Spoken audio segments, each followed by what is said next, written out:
அலைக்கும் வரஹ்மத்துல்லாஹி வபரகாத்துஹு. ஒரு பணக்கார ஒருவராக இருக்கார், நன்கு வசதி படைத்தவராக அவர் இருக்கிறார். அதே நேரம் அவர் வட்டி வாங்கக்கூடிய ஒரு நபராகவும் இருக்கிறார்.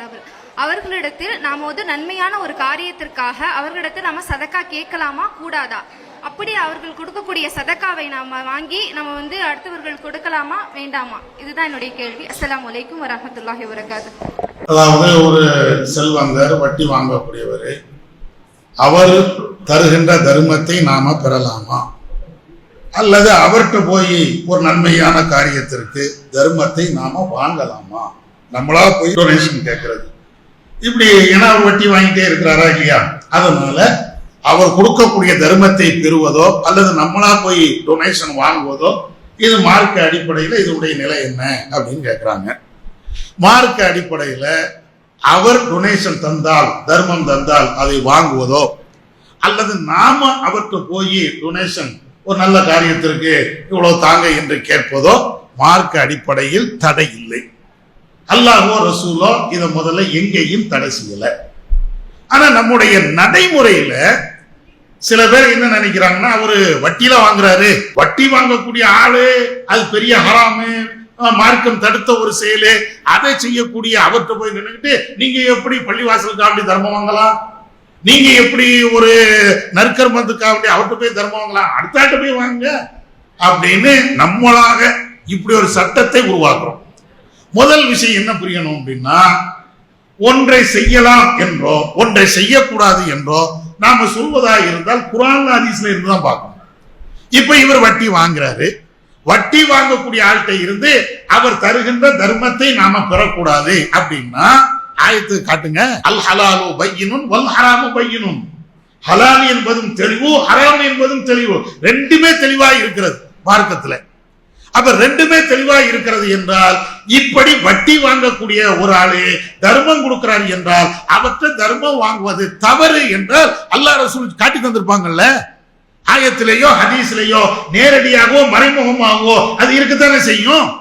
எங்கேயுமே அப்படி இல்லை. இன்னும் சொல்ல போனால் எத்தனையோ தீமைகள் நபியுடைய காலத்தில் இருந்தது. அந்த தீமைகள்ல வட்டி எங்கக்கூடிய தீமையும் ரசூலுல்லாஹ்வுடைய காலத்தில் இருந்தது. அதனாலதான் குர்ஆன்ல வட்டி ஹராம்னா வருது. அப்ப வட்டி கூடாது என்று இது போன்ற தடைகள் இருக்கக்கூடிய அந்த காலகட்டத்துல, நபியுடைய காலகட்டத்துல நிறைய பேர் வட்டி வாங்கினாங்க. அப்ப ரசூலுல்லாஹ் என்ன செஞ்சிருக்கணும், வட்டி வாங்கக்கூடியவங்கள்ட்ட நீங்க தர்மம் வாங்கிறாதீங்க, நீங்க போய் தர்மமும் கேட்காதீங்க அப்படின்னு ரசூலுல்லாஹ் ஏதாவது ஒரு தடை, அப்படி ஒரு உத்தரவு வரணும்ல. ஆதாரபூர்வமான ஹதீஸ்ல அல்லது குர்ஆனுடைய வசனங்கள்ல எங்கேயுமே இல்லை. அதனால இத மாதிரி ஒருவர் வட்டி வாங்குறாரு, வட்டி கொடுக்கிறாரு, அவர் வட்டி தொழிலே செய்கிறாரு என்றால் நம்ம அவர்கிட்ட தர்மம் வாங்குவதோ அல்லது அவர் கொடுக்கக்கூடிய தர்மத்தை பெறக்கூடாது என்பதற்கோ ஆதாரம் குர்ஆன் ஹதீஸ்ல இல்ல. வாங்கலாம், நம்ம அவர் தந்த தர்மத்தை பெற்றுக்கொள்ளலாம், எந்த தப்பும் இல்லை. ஆனா எதுல மார்க்கம் தடை செய்யறது தெரியுமா? ஒரு ஆள் வட்டி தொழிலே நடத்துகிறார் என்றால் அவருக்கு உதவி செய்யக்கூடாது. என்ன உதவி செய்யக்கூடாது? இப்ப அவர் வட்டி கடை வச்சிருக்கிறாரு, வட்டி தொழில் செய்கிறாரு, அதுக்கு போய் நம்ம சாட்சி கழுத்து போடலாமா? அண்ணன் தான், அண்ணன் வட்டி கடை வச்சிருக்கிறாரு, ஏதோ ஒரு பிரச்சனை வட்டி சம்பந்தமாக ஒரு கொடுக்கல் வாங்கல்ல நம்ம சாட்சியா சேர்க்கிறாருன்னா அதுக்கு போய் கையெழுத்து வாங்கலாமா? அல்லது அவருக்கு எழுத படிக்க தெரியல, வட்டி கடை வச்சிருக்கிறாரு, நம்ம இப்ப டைப்பிங் தானே, யார் எழுதுறா, எல்லாமே கம்ப்யூட்டர் டைப்பிங் பிரிண்ட் பண்றாங்க, அந்த டைப்பிங் பண்ணி கொடுக்கலாமா, எழுதி கொடுக்கலாமா? இது மாதிரி உதவிகள் செய்யக்கூடாது. மார்க்கத்துல அது தெளிவாக சொல்லப்பட்டிருக்கா இல்லையா? வட்டிக்கு வாங்கக்கூடாது, கொடுக்கக்கூடாது, அதுவும் தடை. வட்டிக்கு உதவி செய்யக்கூடாது. ஏன்? ரசூலுல்லாஹ் சொல்லிட்டாங்க, காத்திபுஹு வ ஷாஹிதைஹி ஸவாஹுமா ஃபின்னார். வட்டிக்கு வாங்கக்கூடியவர்கள், வட்டிக்காக கணக்கு எழுதக்கூடியவர்கள், வட்டிக்கு சாட்சியாக இருக்கக்கூடியவர்கள் அனைவருமே நரகத்துல சமமா இருப்பாங்க. இதுக்கு நம்ம ஒத்துழைக்க முடியாது. வட்டி அவர் தொழில் செய்கிறார் என்றால் அதற்காக வேண்டி எந்த ஒத்துழைப்பும் நம்ம கொடுக்க கூடாது.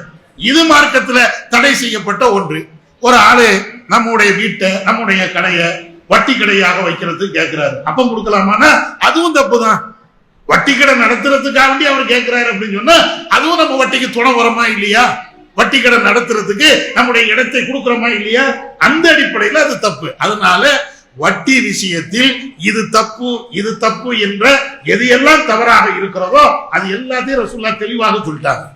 அந்த விஷயத்துல இவங்கள்ட்ட இதை வாங்கக்கூடாது, வட்டி வாங்கல் கொடுக்கல் வைக்கக்கூடிய ஆட்கள்கிட்ட தான தர்மங்கள் வாங்கக்கூடாது, கொடுக்கக்கூடாது அப்படின்ட்டு எந்த தடையும் இல்லை. அதனால அவங்களோட தாராளமா தர்மம் வாங்கலாம், அவங்க கொடுக்கக்கூடிய தர்மத்தை பெற்றுக்கொள்ளலாம்.